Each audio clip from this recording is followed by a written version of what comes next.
I appreciate you guys taking the time to find out a little bit more about the BAM program, as we call it. So let me go ahead and share this. There we go. Okay, so this is the communication program, Bachelor's to Accelerated Master's Information session. And we have 3 people here who are going to be people you work with. Brittany Sanders is the amazing and awesome graduate coordinator, and she makes sure that all of the boxes are checked, all the I's are dotted and the T's are crossed. Without her, we would not be able to do what we do. Dr. Nicotera is the master's program director, and she's the one that you will chat with when you have questions about the graduate program, about the graduate program classes. And then I am Dr. Wright. I am the bachelor undergraduate program director. And generally, I'm the first one that you will meet with because we'll need to take a look at what you're doing with your undergraduate so that you can see how to best work it into your educational program. So the cool thing about this program is that we try to, depending on when you apply and are accepted, you can do your bachelor and a master's in as little as 5 years. If you're a senior, it's going to take a little bit longer. If you're a sophomore, then about 5 years is right. Most of the people that I work with, it's generally about 5.5 years, and that way we can maximize the undergraduate and the graduate tuition. We can balance that out. And the program is 120 credits for your undergraduate, and some of your graduate level classes can count in your undergraduate, which is awesome. And then the remaining classes you will take uniquely as a master's student, and you can save both credits and time, well, 3 things: credit, time, and money by participating in this program. So one of the things that you need to do is make sure that you have a GPA of 3.25.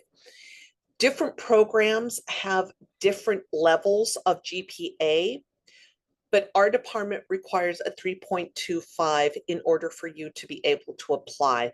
If you don't have that at the end of this semester, then take another semester, get it above a 3.25, and you can apply once your GPA is above a 3.25. You can apply once you have 60 credits, whoops, sorry, I got excited. You can apply once you have 60 credits completed. So what that means is we are in the middle of the fall semester. Your completed credits are what you have done through through the summer of 2024. Your fall credits don't yet count until you have completed them. But as long as you have 60 credits that you've done, then you can go ahead and apply. Again, you'll set up an appointment with me.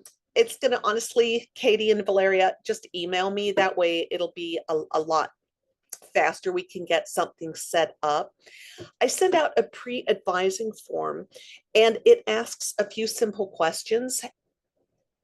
What I'm trying to do there is determine if this is the best program for you and how you can maximize this awesome master's program that we have with your equally as awesome undergraduate program. And in order to do this, we will do a planning sheet during your session where we go over everything that you're doing in the current semester, everything that you still need to do in order to graduate with your undergraduate. And then I will look in and I'll just fill in placeholders. Say, this semester you might want to take a graduate class. This semester you might want to take a couple of graduate classes. And then Once we have that set, I put that into your folder, and then you will meet with Dr. Nicotera, and she's going to go over those placeholders because she's the one who knows the graduate courses that are going to be in the track that you're interested in. So it's pretty step by step. Meet with me, we go over everything, we fill out the necessary paperwork. Mainly I fill out the necessary paperwork, and then you'll meet with Dr. Nicotera.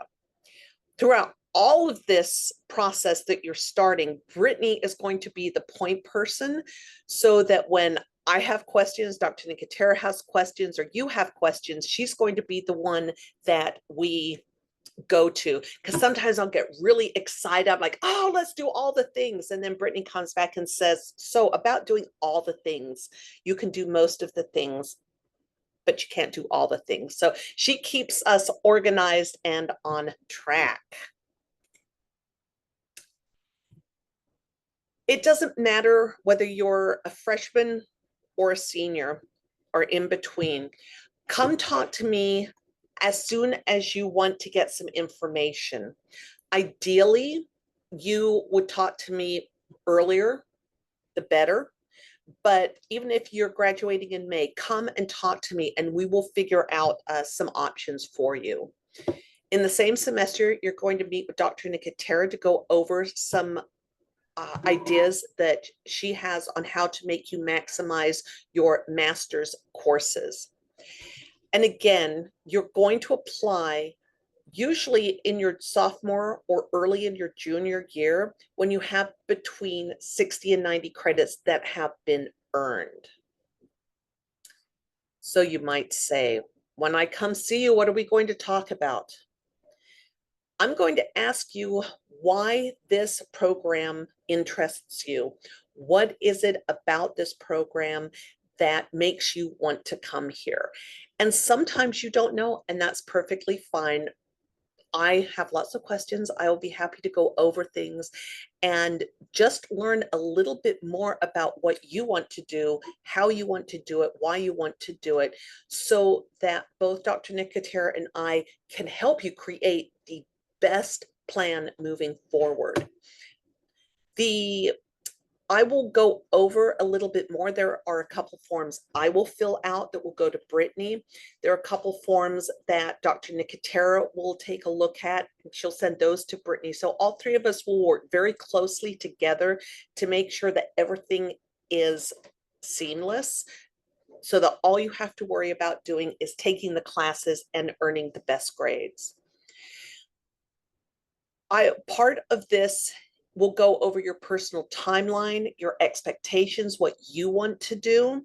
And for example, I might present something, you say, you know what, I'd rather wait a semester, or I'd rather take this then, or I don't want to do any summer classes. And so then we just work from there, so that when you leave from our discussion, you're feeling confident about what you need to discuss with Dr. Nicotera. So with that in mind, Dr. Nicotera? Unmute myself. Hello, Valeria just came from my class, so she knows me already. Katie, I'm glad that you're here too. So what I'll talk to you about is which of our three specializations in the master's program you'd like to choose. We do strategic communication and public relations. And so if this is not something you're fully familiar with, strategic communication is the theory that underlies public relations practice. So strategic communication and public relations can really be treated as one thing, strategic communication being the principles and theory, and public relations being one arm of strategic communication practice. We also have health communication, and health communication varies. There's lots of different practice areas in health communication. It varies from patient-provider communication, working on things at the healthcare encounter, how people seek information, how people what people do with information, what people's health behaviors are, how we can assist physicians and patients to work together to better health. And then there's other areas of health communications, such as public health communication, communication campaigns, how to communicate to the public to get people to engage in healthy behaviors, for example, using sunscreen and not using tobacco. And science communication is our third area. And science communication in our department is focused very heavily on climate change communication. We have right here in our own department, one of the world's premier climate communication centers, research and climate communication centers, which studies how the public perceives climate change and how we can best communicate to people about climate change and educate people about how to dispel myths about climate change and educate people on how to communicate effectively themselves about climate change. It has policy implications as well as community implications. And it's not really a fourth specialization, but we do allow students to individualize. Students who would like to take a set of courses that creates their own interest area based on the courses that we offer, of course. You could pursue something, you could pursue a program of your own design based on the courses that we offer. So that's our three specializations and our individualized specializations. When you take graduate courses, while you're still, before you complete your bachelor's degree, the courses that you can take must be 600 level. COM 650 and COM 600 itself. So 600 level means the course begins with the number 6, but COM 600, 600 is also a course. You can take that. It's offered in the fall, and 650 is our graduate methods course. It says here on this sheet that you would not take 650 in the fall, and generally BAM students don't. However, this is very individualized because depending on where you start in the program and what other courses you choose, we may advise you to go ahead and take 650 before you receive your bachelor's degree, in order that you will stay in sequence for a successful master's degree. Master's level classes, you will also find in those master's level classes that there will be doctoral students in the room with you, because we do not discriminate our graduate classes into master's and doctoral level classes. And the classes are not the same as undergraduate classes. There's a great deal more student engagement in their own learning expected. There's a lot less lecturing, and there is more reading. And so one of the things that's important to do is to take a look at the reading load for an individual class, and they vary. Some classes have more reading than others, and make sure that you are managing your time appropriately to give yourself enough time to do the readings. And what does it mean to do the readings for a graduate class? You don't just want your eyes doing the readings and then it flushes out the other side of your brain. And you don't need to memorize the whole thing. And much of what you read, you won't understand until after you go to class and talk about it. And so you want to read smart when you're doing reading for a graduate level class. You want to think about, before you even start reading an article or a chapter that your instructor has assigned, you want to think about, why has my instructor assigned this article? We don't just assign things at random to graduate students. And everything that we want graduate students to read, we want them to read it for a particular purpose. So you want to think about, what purpose does this have for the learning objectives of this class that I'm taking? So unlike undergrad, we really expect graduate students to come into the class with having thought about, what are the learning objectives for this class? Of course, if you do this as an undergrad, that is fabulous. We just don't expect most undergrads to do it. But when you're a graduate student, we really do expect that you will have chosen the class for a reason, that you will be thinking about how everything we do in the class helps you to achieve the learning objectives for that class. And so when you do a reading, all the readings are helping you to achieve those objectives. And so you think about what is the purpose for doing this reading? And then once you're doing the reading, you think about what does this reading do? Everything, every article, and mostly they're articles, much less books, more articles. There's fuzz flying around in my office. So you want to think about what move do these authors make? They're accomplishing something with that article. And that's what you want to read it for. You want to look for what are they doing? What is this article accomplishing? So we really expect students to come to class having read the assigned readings for that discussion with that kind of an approach. And it's okay if you don't understand them. But you don't want to read them just for the sake of saying, oh, I read it. And then if you're not really reading with a purpose, you don't really retain it. And so that's kind of the difference between how you read for an undergraduate class and how you read for a graduate class. And then once you get into the class, it's much more discussion based. It's a great idea as you go through the readings to prepare for class that you write down some questions to bring up for discussion. And that when the instructor asks, are there any comments? You have a question to bring up to pose to the class in order to foster some discussion. That's how we want graduate students to engage in the class. The kind of writing that you do in the class varies from class to class and from instructor to instructor, but generally it's more critical writing, where we're expecting you to critically engage with what we've read and what we've talked about and make some kind of analysis of that reading, not just learn from it and repeat back what the authors have said. That's the chief difference in the kind of writing that you do between undergrad and grad, is we expect much more analysis and much more of your brain work, your thinking about the topic in the papers that you write. So that's the fundamental difference. I assume from here we talk about how many credits double dip and all of that. You don't need me to talk about that, do you? Okay, well, that's what graduate school is like in a real quick summary. So when we talk individually, we can talk more deeply about that. So I will turn it back to you. Okay, I'll do. So what do you need to apply? Once you've met with Dr. Wright, you've met with Dr. Nicotera, you've figured out that this is the right program and right fit for you, and you're ready to move to that next step of applying to the BAM program. What you're really doing is applying to you're both applying to the BAM and the MA, but really kind of the MA.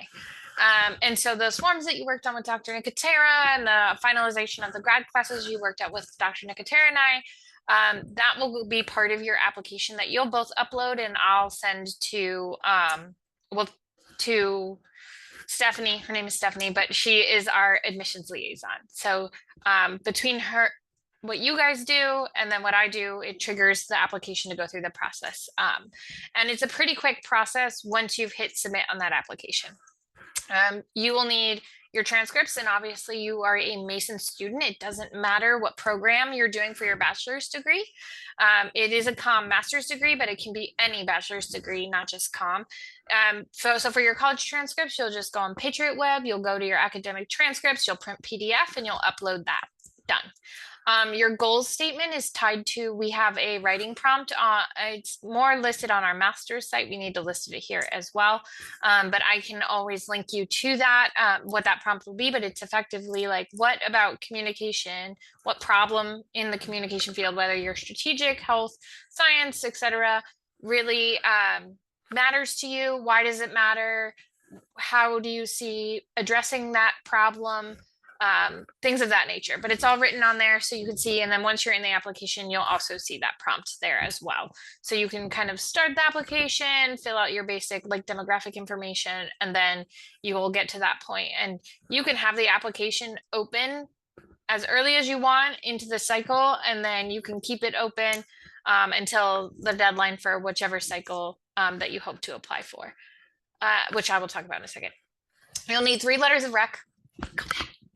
Sorry, you'll need 3 letters of rec, one of which is going to be Dr. Wright's her form that she does, and so you don't need to worry about that. You really need to worry about 2. One of them should be a member of our graduate faculty, and so there is, if you go on the comms website, You'll see faculty, and then if you click full-time, you'll also see tenure track, what's called tenure track faculty. That is our graduate faculty.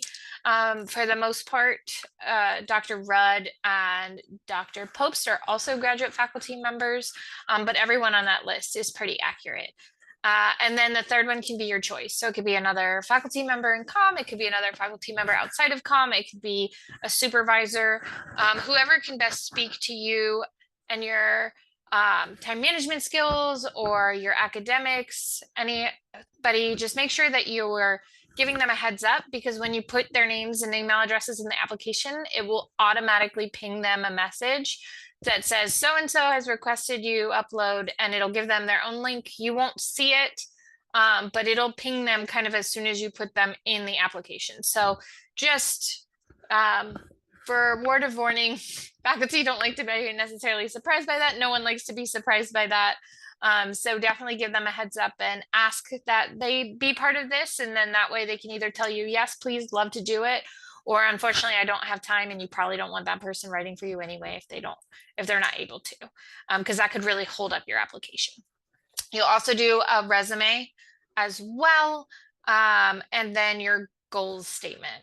And so your goals statement is where you're going to want to address what you're wanting to study in this program, what you hope to do after this program. And again, there's a list on our website that kind of goes over a little bit of everything that you might want to include in there. And if you ever have questions about this, you are welcome to talk to Dr. Nicotera or to myself. We've counseled many people through this application process, because effectively, like I said, this is applying to the MA program. You're already in the BA program. And then once this is all in there and submitted, OGA, which is the Office of Graduate Admissions, they'll review to make sure everything's correct and uploaded right. And then once they've done that review, it usually takes about a week. It comes to us in the department to review and make a decision on, and that usually turns around in about a week as well. So it's a quick process once you hit submit. And they'll notify you, everything will notify you through the admissions portal. Okay, now I'm ready for the next one. So this is the only program which we admit every term. There's a new fun kink in the application where it won't allow you to be admitted to the master's program unless it's a fall, but don't worry about that. If Dr. Wright and you have figured out your transition semesters is spring, all I have to do is know that, see that on the form, and then I can send an email to my wonderful liaison and say, please do the back end work of switching them to spring. So don't be scared when you see that in the application. We admit every summer, fall, and spring for the BAM program, and you can transition at any point. So it doesn't matter if you're transitioning to the master's in spring or to fall. Next. Okay, once your application is accepted, as Dr. Wright said earlier, you have 75 graduate or undergraduate credits that are complete, means the semester has ended, you have grades in hand for them. That is when you are given senior plus, well, junior or senior plus status, depending on your credit level.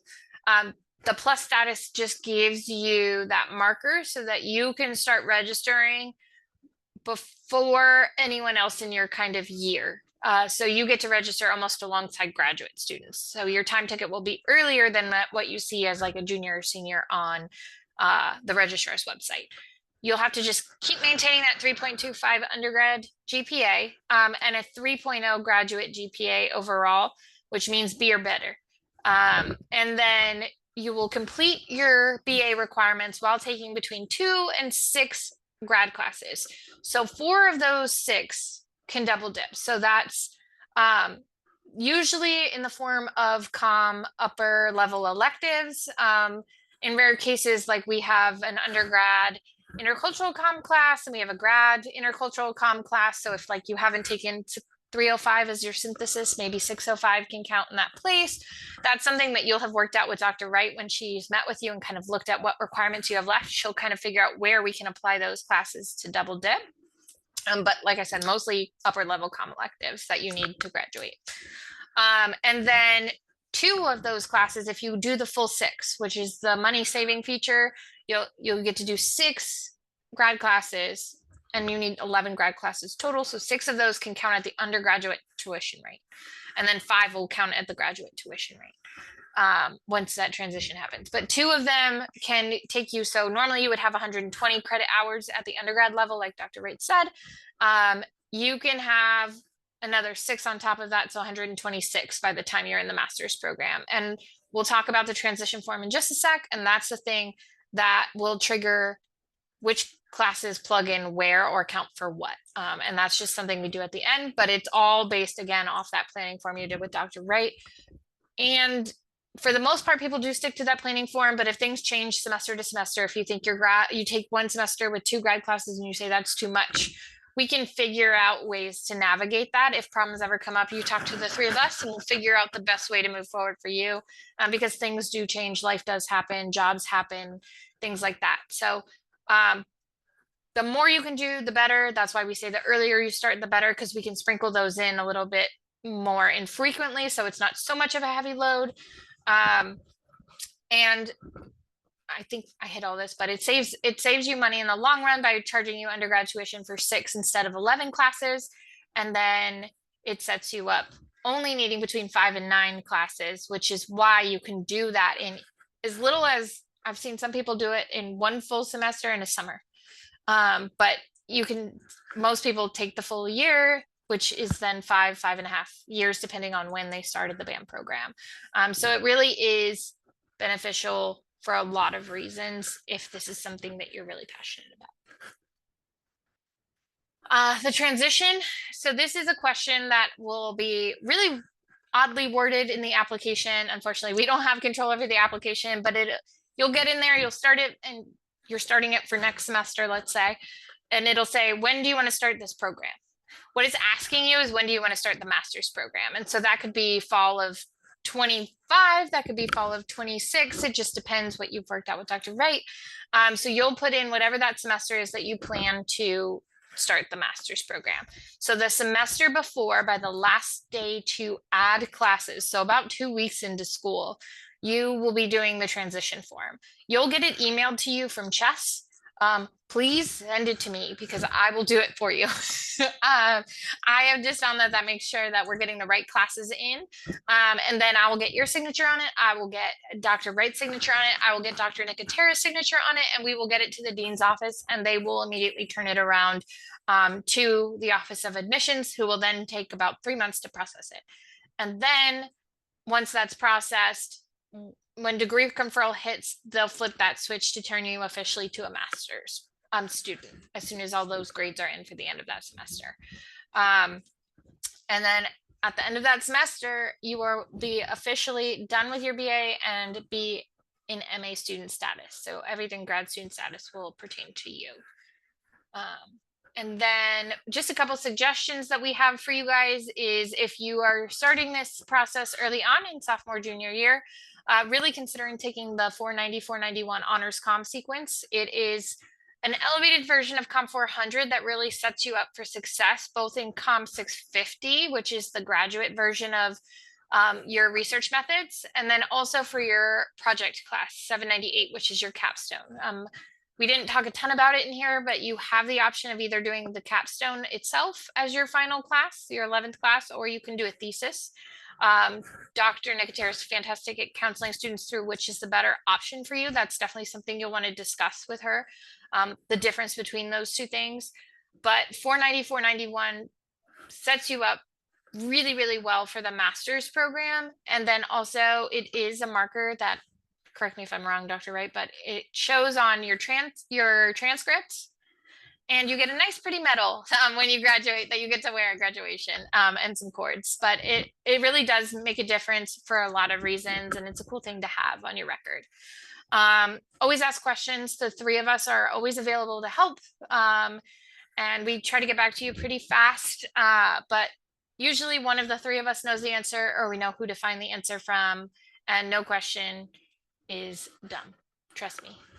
It's better to know than not know. Get to know the grad faculty. Like I said earlier, that page, I think I link it at the end of this PowerPoint, which we'll send out, and I'll also send out the recording as well. They're listed there. You can read a little bit about them. Maybe that helps spark like your interests and your research path as you go through the grad program. you can take a lot of them for undergrad teachers. Dr. Nicotera is teaching her undergrad class right now and a grad class right now, and she typically does. And a lot like Dr. Craig, Dr. Kai, you'll see a lot of our graduate faculty at the undergraduate level. And so when you see their names next to classes you need to take, that's always a good thing. And then you can also get opportunities to work on research projects. The Charm Lab, which is health and relational, is it health? I think it's Center for Health and Relational Media. Health and relational media. Okay. That they just started up a student research group that is working on a project that they hope to get published. They're working with undergrads, grads. You may have seen a call come out from us, but it's a whole group of students at the helm with a faculty member, kind of working collaboratively on something that will hopefully turn into either published work or conference presentation. And there's at the grad level, especially, there's conference funding and these are great opportunities for you. But definitely there's also like Oscar presentations and stuff at the undergrad level too. So we definitely encourage you to get involved with research when you can. And then for C, as Anne mentioned, our Center for Climate Change Communication, they're always looking for students and they have tons of data. And so they are also a great group of science communication, especially is of interest to you. And then you can always, like I said, look at their bios, get to know them, take classes with them. And those are some of the links for things that we've talked about. And then our email addresses are here as well. And if you want to kind of look into the different policies and procedures, that's there as well. And lastly, I'm going to stop recording now, just so if you have any questions that are specific to you, this doesn't go out to 500 comm students, but always feel free to reach out to us with any questions, but we'll start taking questions now if you have any.